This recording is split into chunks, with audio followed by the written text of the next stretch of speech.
রাসূল বলতেছেন যিকরুকা আখাকা বিমা ইয়াকরাহু, ওই আলোচনা করা যে আলোচনা একজন মুমিন অপছন্দ করে।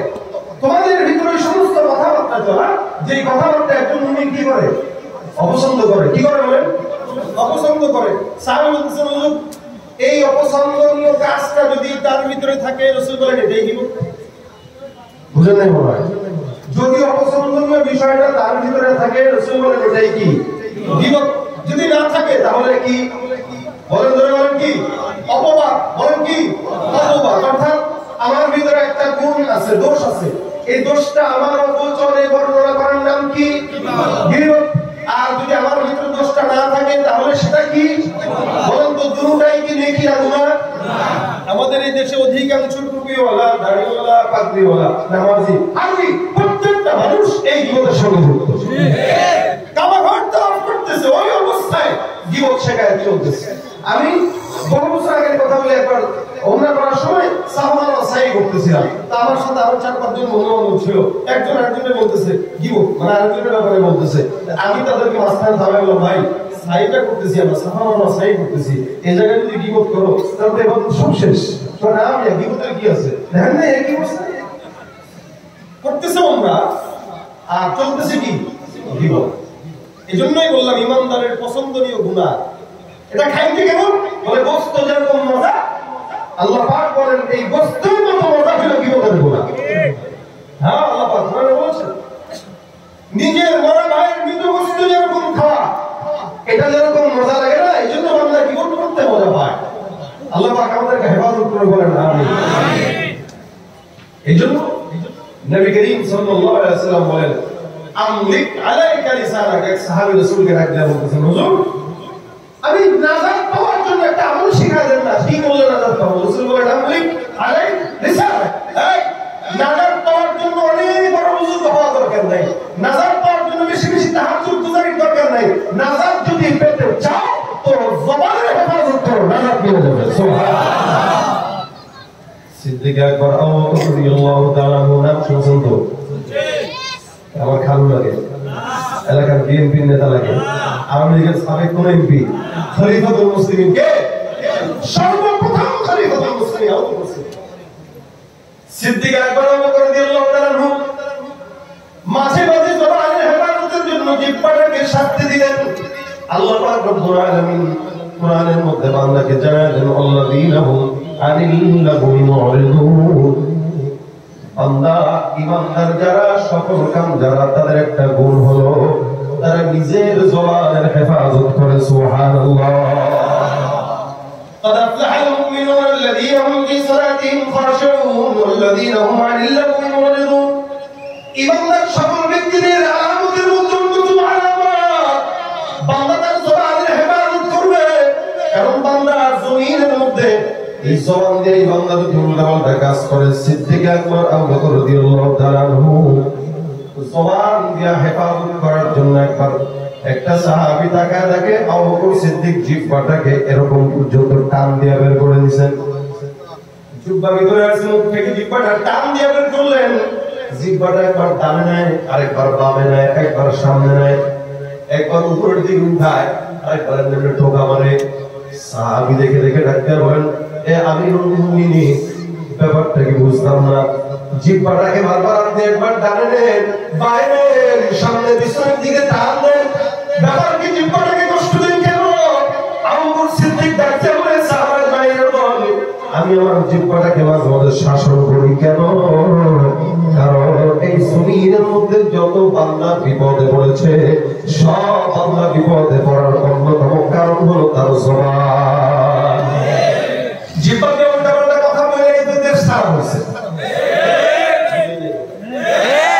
জিহ্বা বলছে কি? রাজাকার। কি বলছে? সারা ১৭ বছরের সব বক্তৃতা কি? এক জিহ্বা দিয়ে একটা কথা বলছে, ৪০ মিনিটের মাথায় ওপারে চলে গেছে। জিহ্বাটাকে বড় হেফাজত রাখবেন ভাই। এটা যখন ভিতরে থাকে জিহ্বার কথা এই মনে রাখেন, জিহ্বা এমন একটা জিনিস, এখানে আল্লাহ স্বাধীন বানায় দিয়েছেন। স্বাধীন মানে, আচ্ছা এই জীবনে মানুষের পেটের ব্যথা হয় কিনা? আপনাদের হয় না? পায়ের ব্যথা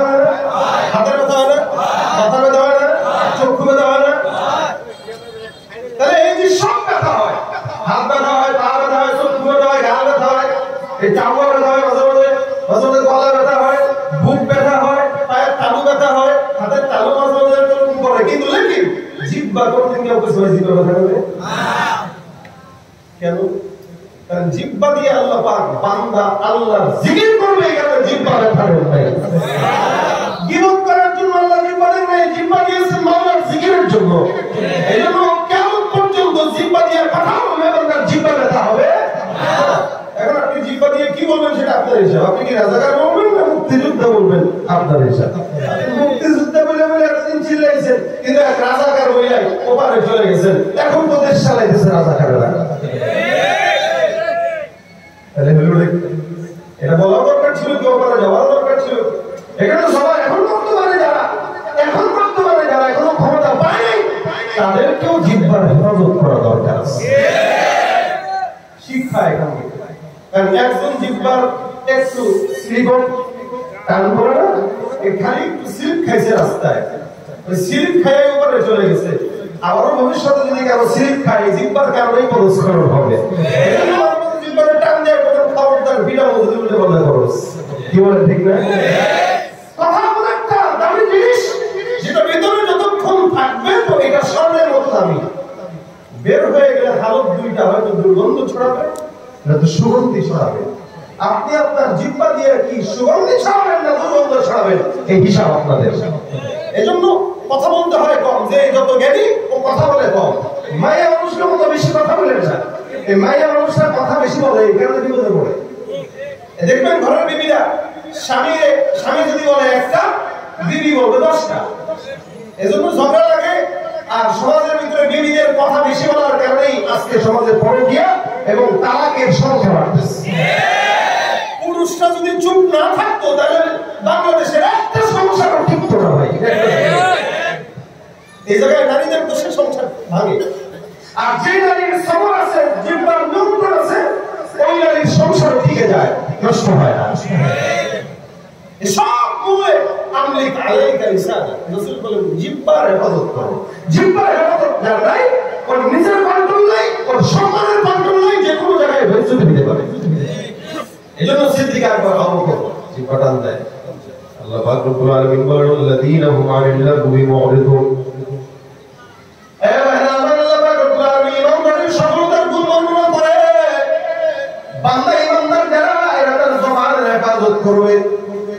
আল্লাহর হাবিব সাল্লাল্লাহু আলাইহি ওয়াসাল্লাম এই জন্য বান্দাকে জবানের হেফাজত করার জন্য বললেন, নাজাত যদি এখানেও চাও ওখানেও চাও, বান্দা জবানের হেফাজত করো।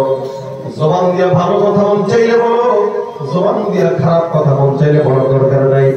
নফসকে যেটা বলবেন সেটাই নফস শুনবে, কিন্তু নফসের কোনো কথা শোনা যাবে না।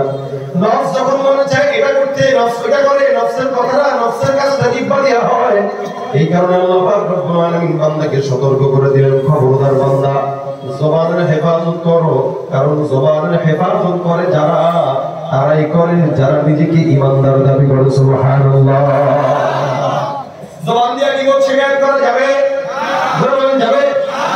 থাকে হলো আমেরিকা, বাংলার জমিনে হেমায়তপুরে বসে বসে গীবত করে, থাকে হলো কক্সবাজারে হেমায়তপুরে বসে বসে গীবত করে। এই গীবতের মাধ্যমে কোনো ফায়দা হয় না। রাস্তায় একটা মোটা মানুষ যায়, তার দেখে দেখো দেখ কত বড় ভটকা, সুন্দর করে বসছে, মনে হয় চাকা পাংচার হয়ে যাইতেছে। এই টাইপের মন্তব্য সমাজে আছে না?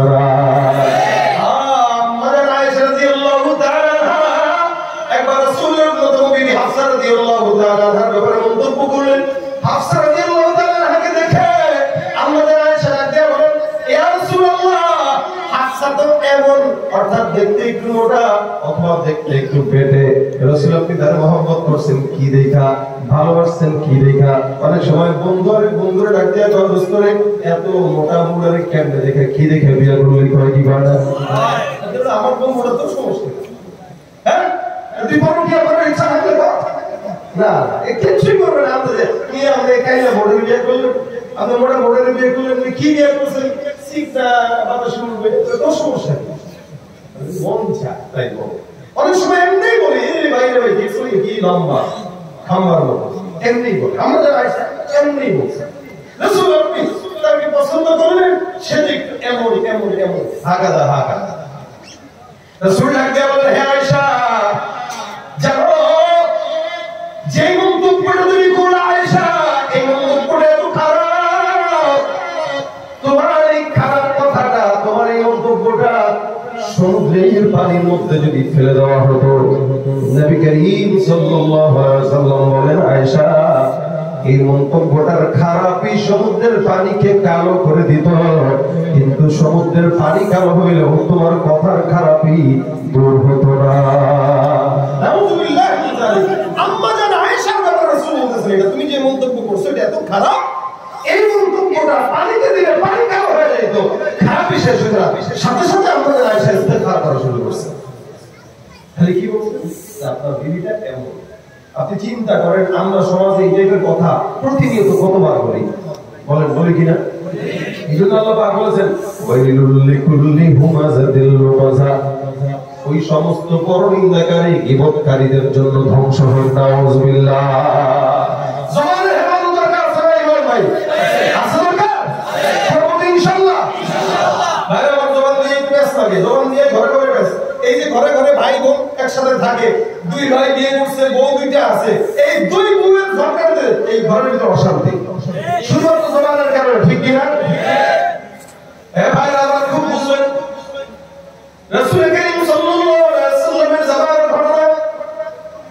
একবার কোন একটা জায়গায় দুইজন মহিলা হঠাৎ করে রমজান মাসে রোজা রাখা অবস্থায়, রোজা রাখা হালতের মধ্যে আল্লাহ পাক রব্বুল আলামিনের বান্দারা দুইজন হঠাৎ করে অসুস্থ হয়ে গেছে পানির পিপাসায় কাঁপতে কাঁপতে জমিনের মধ্যে পড়ে যায়। একজন ডাক দিয়া বলে, কি সমস্যা? বলে, আমাদের পিপাসায় ছাতি ফেটে যাওয়ার উপক্রম। সাহাবী রাসূলের কাছে যায়, ডাক দিয়া বলে, ইয়া রাসূলুল্লাহ, দুইজন মহিলা সাহাবীর হালত এমন, রাসূল বলেন তাদেরকে আমার কাছে নিয়ে আসো। দুইজন রোজাদার সাহাবী মহিলা তাদেরকে রাসূলের কাছে উপস্থিত করা হয়। যখন নাকি পয়গম্বর আবির কাছে উপস্থিত করা হয়, রাসূল ডাক দিয়া বলেন, এরা নিশ্চিত কিছুক্ষণ আগে গোশত খেয়েছে, যার কারণে তাদের পিপাসা লেগেছে। অন্যান্য সাহাবীরা ডাক দিয়া বলতেছে, ইয়া রাসূলুল্লাহ, গোশত তো দূরের কথা, তার রোজাদার। রাসূল ডাক দিয়া বলেন, রোজাদার হইলো গোশত খাইলো।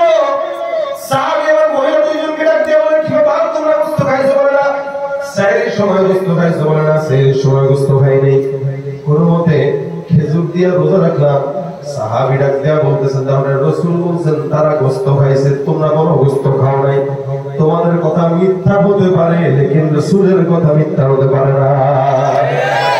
দুইজন মহিলা রোজা রাখা অবস্থায় পিপাসা লাগলো, পানির পিপাসা আসছে, রাসূল বলতেছে এরা কি খাইছে? গোশত খাইছে। সাহাবী বলতেছেন, সত্যি বলো? না, সত্যি বলছি, গোশত খাই নাই।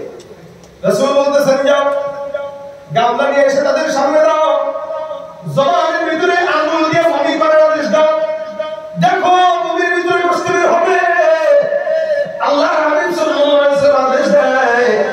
দুইজন মহিলা সাহাবীর সামনে যখন সুন্দর করে গামলা দেওয়া হয়, আল্লাহ পাক রব্বুল আলামিনের পয়গম্বরের কথা সত্য, তবে বাহ্যিকভাবে তারা গোশত না খাইলেও রাসূলের কথা সত্য কিভাবে হয় দেখেন। পয়গম্বর বলেন, বমি করার জন্য আদেশ দাও। তারা দুইজন অপর দিকে ফিরে আঙ্গুল দিয়ে তাড়াতাড়ি সাথে সাথে বমি করলো। সাহাবা আজমাইন তাকায় দেখে, ইয়া রাসূলুল্লাহ, এই দুইজন মহিলার পেট থেকে অনবরত গোশতের টুকরা বের হইতেছে। রাসূল বলেন, নিঃসন্দেহে এরা রোজা অবস্থায় একজন আরেকজনের গীবতের মধ্যে লিপ্ত ছিল। এটাই হলো গীবতের মরা ভাইয়ের গোশতের অংশ। দেখেন, এই হলো ভাব। এই জন্য ভাইরা আমার গীবত যারা করে, মরা ভাই গোশত খাওয়ার মতো অপরাধ। আল্লাহ পাক রব্বুল আলামিন বলেন, আইয়ুহিব্বু আহাদুকুম আন ইয়াকুলা লাহমা আখিহি মাইতান ফাকারিহতুমুহু, এরা কি পছন্দ করবে একে অপরের ভাইয়ের মরা ভাইয়ের গোশত খাবে?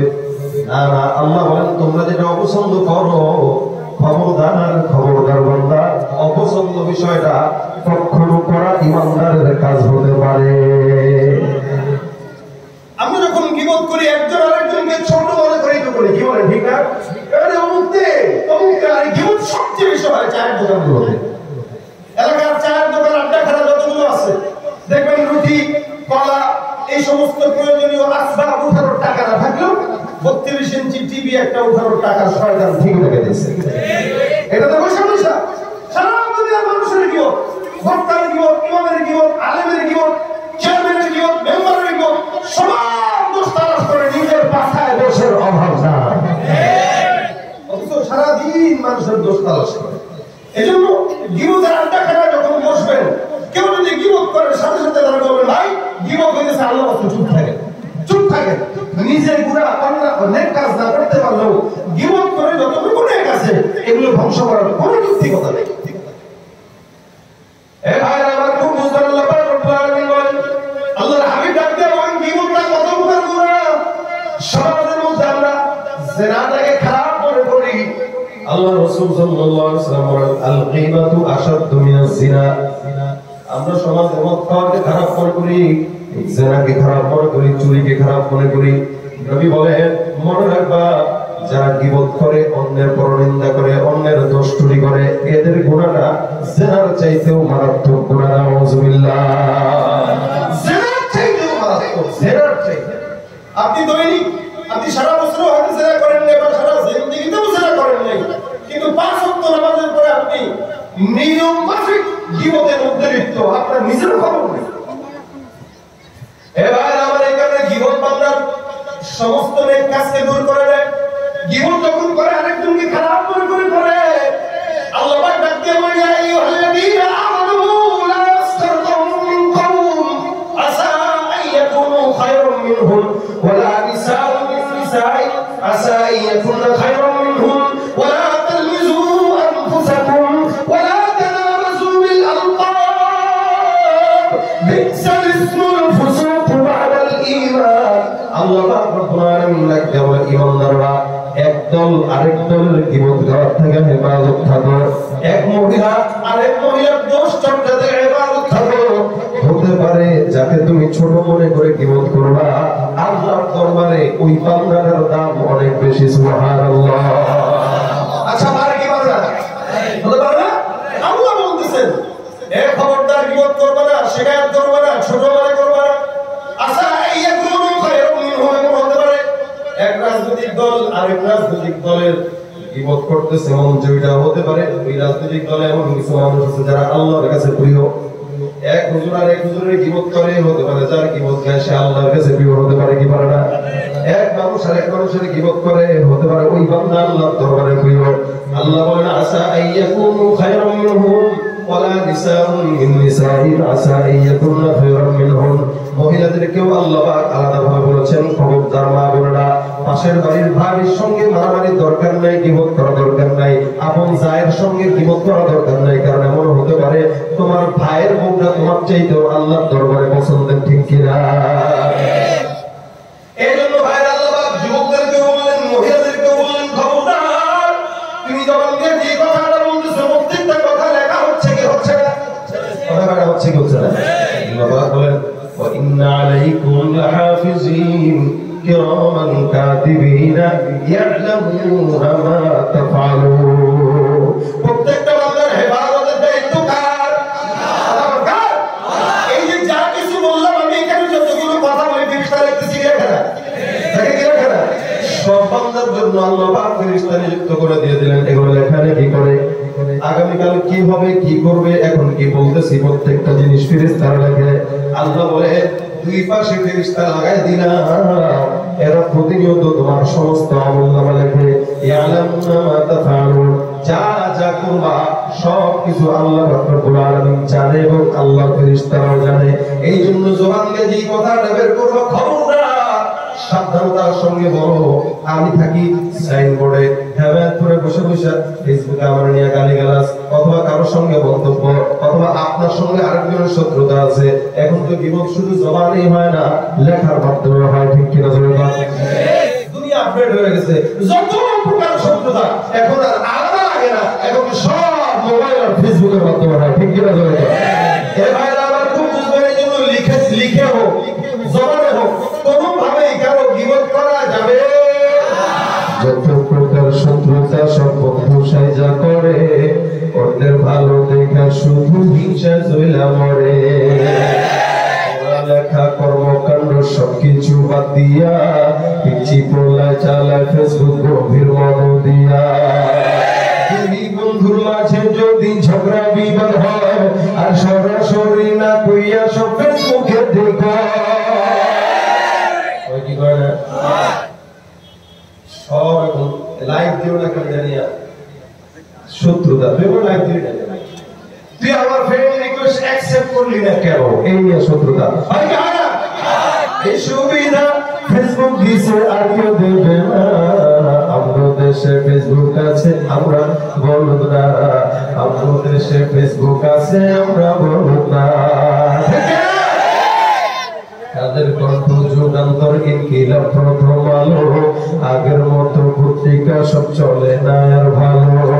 ফেসবুকে সত্য মিথ্যা সকল খবর আসে, কোথায় কেন টাকা দিয়া পেপার কিনবো মিশে।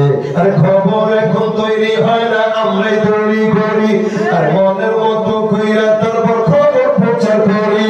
সত্য হোক বা মিথ্যা হোক তা আমার দেখার না, আমি একজন সাংবাদিক, এটাই সাংবাদিক। মোবাইল একটা আছে, এখন সবাই সাংবাদিক। কি বলেন? কিছু হইলে হ্যাঁ বলেন বলেন বলেন, কি সমস্যা বলেন? তোরা দিছে গেছে সাগর, সাংবাদিকতা সব বোঝে না, এও সাংবাদিক। তাই কি হয় না? এখন বর্তমান সময়ে পত্রিকাগুলোতে কোন নায়িকা বৃষ্টিতে গোস্তের মাংস রান্না করে, হাঁসের মাংস রান্না করে পত্রিকা আসে। এগুলো ভালো লাগে আমাদের, কি বলবো, কারণ আমাদের ফেসবুক চালাই, এজন্য আমাদের দেখা লাগে। নিউজ আমার নিয়ে করছে শাহবাগী সাহিদ কোথায়, আমার নিয়ে নিউজ করছে আমি শাহবাগী, অথচ আমি আমার এই অবস্থানকে একাধিকবার ক্লিয়ার করছি যে ভাই ওখানে আমি আমার ইচ্ছায় যাইনি, আমাদের ওস্তাদরা নিয়ে গেছিল, না বুঝে চলে গেছিলাম, জানতাম না কিচ্ছু না, সব স্পষ্ট করার পরেও আমাকে নিয়ে গণমাধ্যমে এখনো নিউজ করে আমি নাকি ওখানে নাস্তিকদের দোষর। আচ্ছা, আমি স্পষ্ট প্রকাশ্যে আপনাদের সামনে পাগড়ি পরা একজন আলেম হিসেবে কথা বলতেছি, আমি বলতেছি ভাই আমি মুমিন, আর হেরা নাস্তিক। চিন্তা করা যায়? তাহলে সাংবাদিকতা কতটা পাগল ছাগলদের দখলে চলে গেলে এই কাজ করতে পারে না। এজন্যই তো দেশের অবস্থায় সবাই যে দেশের আজাদ, ওই দেশের অবস্থা তো এমনই হবে। কথা বলেন ঠিক কিনা? আমি একজন আলেম হিসেবে না, একজন খাঁটি মুসলমান, আপনার থেকে আত্মা মুসলমান হিসেবে একটা কথা বলতে চাই, কোন মুসলমান আপনার থেকে আত্মা ইমানদারের আছে, এরা পশ্চিম কালো কোনো নাস্তিকদের পক্ষে পাতিত্ব করতে পারে না, পারে না। প্রত্যেকটা মুসলমানের ইমানের আওয়াজ। সুতরাং ভাই, জবান খুলতে গেলে, লিখতে গেলে সাবধানতা অবলম্বন করা জরুরি। আপনার জবানের কারণে আপনি জাহান্নামী হয়েন না। আপনি তো আমারে ক্রিটিসাইজ করে খুব দুনিয়াতে বড় কিছু করে ফেলছেন, এমন হতে পারে কিয়ামতের ময়দানে আমি জান্নাতে চলে যাব আপনার আমল নিয়ে, আর আপনি আমার ধরে নিয়ে জাহান্নামের দরজায় ভিক্ষার মতো দাঁড়িয়ে থাকবেন। এটাই রাসূল বলেছেন। রাসূল বলেন, কোন বান্দা এরকম থাকবে যে বান্দাটা জান্নাতে চলে যাবে, একজন বান্দা জান্নাতের কিনারায় চলে যাবে, আরেকজন আয়েশা বিছনা করবে, এদিকে এদিকে এদিকে বলে কিছে দুনিয়ার জমিনে আমার সম্মান নষ্ট করে সারা দুনিয়া মানুষের কাছে গীবত শিকায়ত করে বেড়েছে, তোর কাছে পাওনা আছে। বলে কি পাওনা? ওই সেদিনের যে সমস্ত নেকিগুলা বাকি আছে ওগুলা দিয়া করে যা। এর বছরে আল্লাহ এটা কি কয়? এই ব্যাপারটা শুধুমাত্র ওই অপরাধের কারণে তার নেকি একে দিয়ে দিবে, এ চলে যাবে জান্নাতে আর সে চলে যাবে জাহান্নামে। এজন্য অনেক বুজুর্গরা তিনটা বলেন একটা কথা, যদি গীবত করা লাগে মায়ের গীবত করো, বাপের গীবত করো, বন্ধুর গীবত নয়। কেন? যে কোনো বান্দা যদি আরেক ইমানদার বান্দার গীবত করে, যার গীবত করলো তার সমস্ত গুনাহগুলো তার কাছে চলে আসে, তার নেকিগুলো অমুকের কাছে চলে যায়। আমি তার গীবত করলাম, তার সমস্ত গুনাহ আমার কাছে আসে, আমার সমস্ত নেকি তার কাছে চলে যায়। এখন বসে আছেন হেদায়েত করে গীবত করতেছেন ৫,০০০ লোকে, কি দরকার অচেনা অচেনা একজন মানুষকে গীবত করে নেকি দিয়ে জান্নাতে পাঠাবো? আপনি তার মায়ের গীবত করেন, বাপের গীবত করেন, অন্তত বাবা আপনার নেকি পাবে, মা আপনার নেকি পাবে, বিনিময়ে তারা জান্নাতে যাবে। ঘরের নেকি ঘরে থাক, মা বাবা জান্নাতে যাবে। চিনেন না, জানেন না, বুঝেন না কিছু না, আরেকজন লোককে গীবত করে শিকায়ত করে, কি দরকার তারা জান্নাতে পাঠাবে? এজন্য গীবত যদি করতে হয় মায়ের গীবত করেন, বাপের গীবত করেন, অন্তত জন্মদাতা বাপ মা হিসাবে আপনার নেকি দিয়ে যেন মা বাবা জান্নাতে যায়। আর ভাইকে জান্নাতে পাঠানো কি দরকার? এই জন্য ভাইরা আমার রাসূল বলেছেন, আপনি কালাই কালি সারা ছোট মনে করে খাও, গীবত করা যাবে না। এই মুসলমান নবীর উম্মত একজন আরেকজনের গীবত করবা না, খবরদার পরনিন্দা করবা না, শিকায়াত করবা না, কাউকে ছোট মনে করবা না। যতই নামাজ পড়েন, রোজা রাখেন, ইবাদত করেন, বন্দেগী করেন, যা কিছু করেন, গীবতের কারণে কিয়ামতের ময়দানে সব শূন্য খাতা হয়ে দেখা যাবে। এই জন্য নিজের জায়গা থেকে আজকের এই মাহফিলকে নিয়ত করে যাবেন এইটা কি, যে আমি আমার সামনে যদি কেউ কারো গীবত করে স্মরণ করে দেবো, ভাই আল্লাহর রাস্তে গীবত বন্ধ করেন। হ্যাঁ, এটা আপনি যখন করবেন তখন পাশের লোক বলবে দর বেশি করে, সিরিয়া কত আমার সামনে আরেকজনের গীবত করছে, এখন এসে দর বেশি করে। মনে রাখবেন, গুনাহ করাটা দোষের না, অটল থাকাটা দোষের। এক সময় আপনি বলছেন, আমিও বলছি, কিন্তু আমি যখন বুঝলাম, আমার যখন নিজের সাফ হইল, তখন আর আমি করবো না, শেষ। এটাই ইমানদারের আলামত। আজকে করবো, কালকে আমার ভালো হয়ে যাবে, ঠিক না? এবং যে নাকি আপনার পিছনে ইতিহাস নিয়ে টানাটানি করে, ও আপনাকে ভালো হইতে দিতে চায় না, ও নিজে শয়তান হচ্ছে, আপনিও শয়তান হন। এই জন্য এই টাইপের শয়তানকে কাছে জায়গা দেওয়া যাবে। কেউ গীবত করলে সাথে সাথে মনে করে দেবেন, ভাই আল্লাহর রাস্তায় চুপ থাকো, চুপ থাকো, চুপ। গীবত করো না, কারো কারো নিন্দা দরকার নাই, গীবত দরকার নাই, শেখার দরকার নাই। মনে রাখবেন, হ্যাঁ, গীবত করতে পারবেন কখন? দুইটা বিষয়। যদি দেখেন শরীয়তের কোন বিষয়ের মাধ্যমে কারো ব্যাপারে ক্ষতিগ্রস্ত হচ্ছে, আপনি শরীয়তের কোন হুকুম আহকাম কারো মাধ্যমে ক্ষতিগ্রস্ত হচ্ছেন, ওই ব্যক্তির ব্যাপারে শরীয়তকে বাঁচানোর জন্য মানুষের সামনে তার বিষয় বলা, এটা যায়। অথবা রাষ্ট্রের এবং সমাজের ক্ষতি হচ্ছে, রাষ্ট্রের ক্ষতি, রাষ্ট্রে দুর্নীতি করে বেড়ায়, রাষ্ট্রের টাকা চুরি করে বিদেশে পাচার করে, অথবা সন্ত্রাসী করে বেড়ায়, মাদক দ্রব্য, ইয়াবা, বাবা, এগুলো ফেন্সিডিল, এগুলো এলাকার ভিতরে আমদানি করে, এই লোকের ব্যাপারে মানুষের কাছে সতর্ক করা, এটা জায়েজ। এই রাষ্ট্র অথবা দিন, এই দুই প্রকার ক্ষতি যদি না হয়, তাহলে কারো ব্যাপারে গীবত করা যাবে না। আর এই দুই প্রকার ক্ষতিগ্রস্ত যদি কারো মাধ্যমে হয়, তার ব্যাপারে গীবত করা, এটা ঈমানের দাবি। আর এছাড়া যত বিষয় আছে, প্রত্যেকটা বিষয় গীবত নয়। কিভাবে করবেন? এখন আপনি বলবেন, হুজুর আমার পাশের মানুষ সে অন্যায় করে, কি করবো আমি তাহলে? তাহলে আল্লাহ পাক স্পষ্ট বলেছেন, আল্লাহ পাক বলেন, ইন্নামাল মুমিনুনা ইখওয়া ফাআসলিহু বাইনা আখাওয়াইকুম ওয়াত্তাকুল্লাহ। প্রত্যেকটা ঈমানদার আমার ভাই ভাই। আচ্ছা, আমি সাইদ আহমদ, আপনাদের ভাই কিনা বলেন তো? হ্যাঁ, আমাদের দেশের সমস্যা হলো কি জানেন? লোকরা বেঁচে থাকতে কদর করে না, মরে যাওয়ার পর আরে কি ছিল রে, অথচ মরে যাওয়ার আগেই কদর দরকার ছিল। আর যখন বেঁচে ছিল তখন ইচ্ছা মতো করে দিতে করছে, মরে যাওয়ার পরে আরে তার সঙ্গে আমার এই ছিল, ছবি দেখায়, হ্যাঁ করে দেন করে, কোনো ফায়দা নেই। আমি যদি কোনো ভুল করি, আপনারা আমাকে ফাসলিহু বাইনা আখাওয়াইকুম, ভাই হিসেবে শুধরায় দিবেন। এটা আমি না, প্রত্যেকের জায়গায় তার পাশে আপনার একজন ইমানদার ভাই অন্যায় করলো, আপনি ভাই হিসেবে তাকে শুধরায় দেন। এই শুধরায় দিতে যায় বাড়তিও করা যাবে না, কমতিও করা যাবে না। কি করবেন? ওয়াত্তাকুল্লাহ, আল্লাহর ভয় রাখেন, রেখে তারপরে শুধরান। শুধরায় দিতে যায় কখনো বিচার করতে হবে, থাপ্পড় একটার জায়গায় একটাই মারতে হবে, দুইটা মারলে হবে না। আবার যদি থাপ্পড় না মারেন তাও হবে না, কখনো কখনো মারাও লাগে, আবার কখনো কখনো মারা লাগে না, হাত ধরানো লাগে। যখন যেটা দরকার, ভাই আপনার আপন ভাইকে যেভাবে শুধরায় দিবেন, ঠিক সেভাবেই পাশের একজন ইমানদার ভাইকে শুধরায় দেওয়া, এটাই আল্লাহ পাকের আদেশ। সুবহানাল্লাহ। ভাই কথাগুলো কি আমি আপনাদেরকে বুঝাইতে পারতেছি? এরপরও জবান দিয়া অজান্তে, ইচ্ছায় অনিচ্ছায় কারো গীবত করা যাবে? বলেন যাবে? আজকে থেকে নিয়ত করে, সৈয়দ জুনায়েদ আজহারি এখানে মাদ্রাসা করছে, আজহার জুনায়েদের যদি কোনো কিছু খারাপ লাগে, সরাসরি তার কাছে এসে বলবেন, ভাই আপনার এই বিষয়টা আমাদের কাছে খারাপ লাগতেছে, আপনি একটু শুধরায় দেন। একবার, দুইবার, তিনবার যদি না শুনরা, তখন পদক্ষেপ নেন।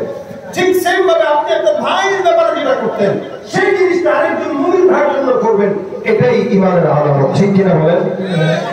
এই জায়গাটা থেকে যদি আমাদের বাংলাদেশের প্রত্যেকটা মানুষ একসঙ্গে থাকে, আমার তো দিল বলে ভ্রাতৃত্ব বাড়বে, শত্রুতা কমবে। ঠিক কিনা বলেন? আমরা চাই না আমরা আমাদের শত্রু হই। আজকে গোটা বিশ্বের ভিতরে মুসলমানের শত্রু হয়ে যাচ্ছে। ইহুদিরা একজোট হয়ে মুসলমানদেরকে মারার পায়ে করতেছে।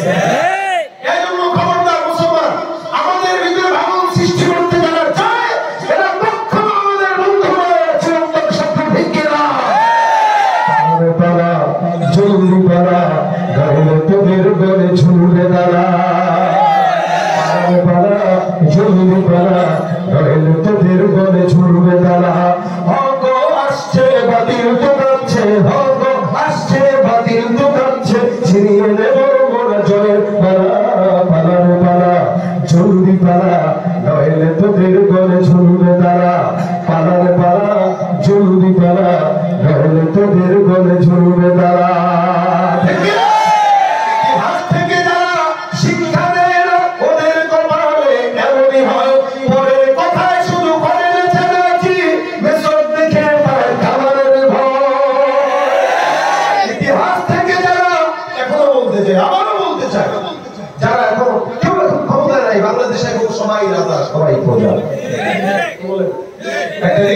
সরকার আবার ডক্টর ইউনূস সরকার নাকি আমি বলতে চাই এক কথা যারা স্বৈরাচারীদের আমল থেকেও শিক্ষা গ্রহণ করবেন না তাদেরকেও একই অবস্থায় পড়তে হবে এই শিক্ষা মাথায় রেখে বলতে চাই এখনো যদি আমাদের শিক্ষা না হয় তাহলে বিপদ কিন্তু সামনে আছে কি না বলে বলে ইতিহাস থেকে যারা শিক্ষা নেয় না ওদের কপালে এমনই হয় পরের কথায় শুরু করে না জানাচ্ছি মেসর দেখে পারে কামারের ভয় এখনো তোদের পিছে দরজা খোলা আছে এখনো তোদের পিছে দরজা খোলা আছে ভয়টা বুঝিয়ে নিয়ে জলদি পালা পালার পালা জলদি পালা নইলে তোদের গলে ঝুলবে তারা পালার পালা জলদি পালা নইলে তোদের গলে ঝুলবে তারা হক আসছে বাতিল দোকানছে হক আসছে বাতিল দোকানছে ছিনিয়ে নেব গোরা জয়ের পালা